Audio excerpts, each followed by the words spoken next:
चलिए दोस्तों, तो आज वाद विवाद चैनल ने फिर आपके लिए मुझे आमंत्रित किया है और कुछ आवश्यक जानकारी लेकर मैं आपके सामने हाजिर हूँ। बहुत ही आवश्यक जानकारी। तो आप सुने ध्यान से। और आज हम बात करने जा रहे हैं इंचेमिक अटैक, जो कि आमतौर पर काफ़ी ये अटैक हो रहा है। और इस अटैक के चपेट में आने से कई लोग जो हैं वो मुश्किलात में पड़ रहे हैं। कई लोग अपनी ज़िंदगियां भी गंवा दे रहे हैं। तो आपको आज बताते हैं हम इंचेमिक अटैक के बारे में और उसका होम्योपैथिक निदान के बारे में, जो कई भ्रांतियों में होम्योपैथी को घेरा गया है। तो आप देखेंगे कि इंचेमिक अटैक में होम्योपैथी पूरी तरह किस तरह से सफल है।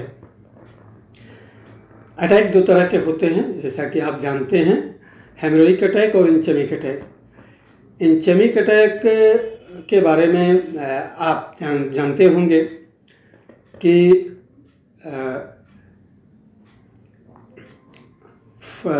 एब्सेंसी और deficiency of oxygen of particular any body of part, शरीर के किसी भी अंग में ऑक्सीजन की कमी हो जाए या पूरी तरह ऑक्सीजन बाधित हो जाए तो वो इंचेमिक अटैक होता है।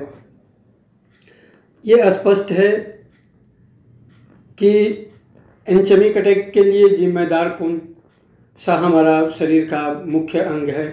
तो आर्टरीज है, क्योंकि आर्टरीज ही ब्लड को सर्कुलेट करती है और ब्लड सर्कुलेशन के माध्यम से ही ऑक्सीजन इंटायर पार्ट तक पहुंचता है। तो हम देखते हैं कि इंचेमिक अटैक की संभावना तभी होगी जब हमारी आर्टरी के माध्यम से किसी पार्ट तक ब्लड नहीं पहुंचेगा।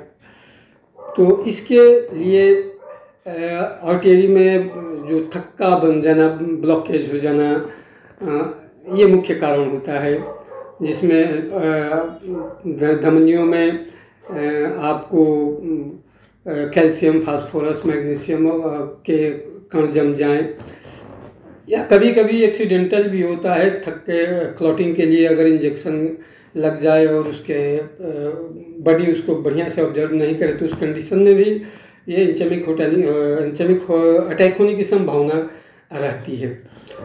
होम्योपैथी फिलॉसफी के हिसाब से यह एक सिफिलिटिक मियाज्म की बीमारी है। होम्योपैथी फिलॉसफी को ध्यान में नहीं अगर हम रखते हैं तो फिर होम्योपैथिक ट्रीटमेंट हम नहीं दे पा सकते हैं। पूरी तरह एलोपैथिक आइकन के आधार पर हम रोगी को ठीक नहीं कर सकते और बचा भी नहीं सकते। तो होम्योपैथिक फिलॉसफी के हिसाब से यह एक सिफिलिटिक मियाज्म की बीमारी है।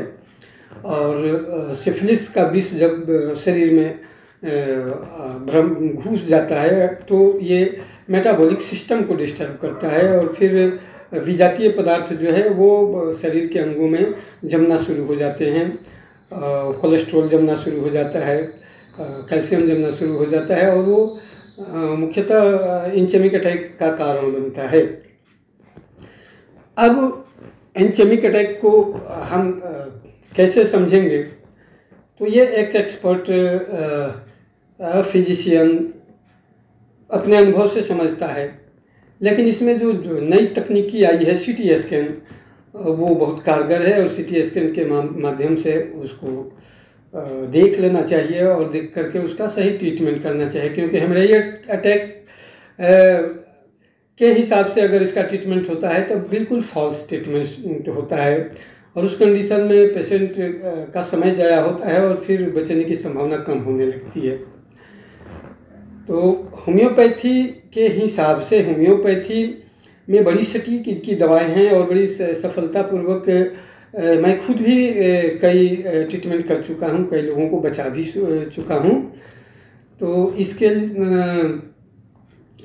इंचेमिक अटैक जैसे भी हो तो आप एक एक्सपर्ट होम्योपैथ के यहाँ जा सकते हैं और फुल ट्रीटमेंट इसका ले सकते हैं, क्योंकि तुरंत वहाँ ऑक्सीजन पहुँचाने के लिए होम्योपैथी से बेहतर किसी पैथी में दवा नहीं है।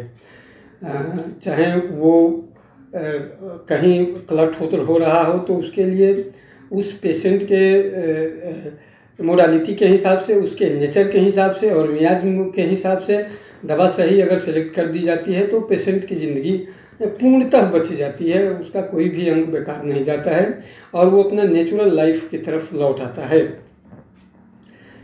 अब हमको इस विषय में आप दूसरे वीडियो में देखेंगे कुछ सक्सेस स्टोरी जो कि सफलतापूर्वक इलाज किए गए हैं, और आपको एहतियात के तौर पर कुछ दवाएं घर में रख सकते हैं।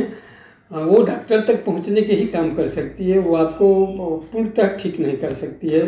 जिसमें बहुत ही चर्चित दवा आर्सेनिक शुरू से है, बहुत प्रसिद्धि पाई है और एंचेमिक अटैक को वो काफ़ी डैमेज होने से बचा लेती है और सही आपको सलामत डॉक्टर तक पहुंचाती है। और अगर होम्योपैथी का एक्सपर्ट डॉक्टर है तो एंचेमिक अटैक से पूर्णतः वो बचा लेता है, मरीज को लौटा लेता है। और इसी के साथ मैं आपको अपनी बात समाप्त करता हूं और अगली बार फिर मिलेंगे हम। जय हिंद, जय भारत, जय होम्योपैथी।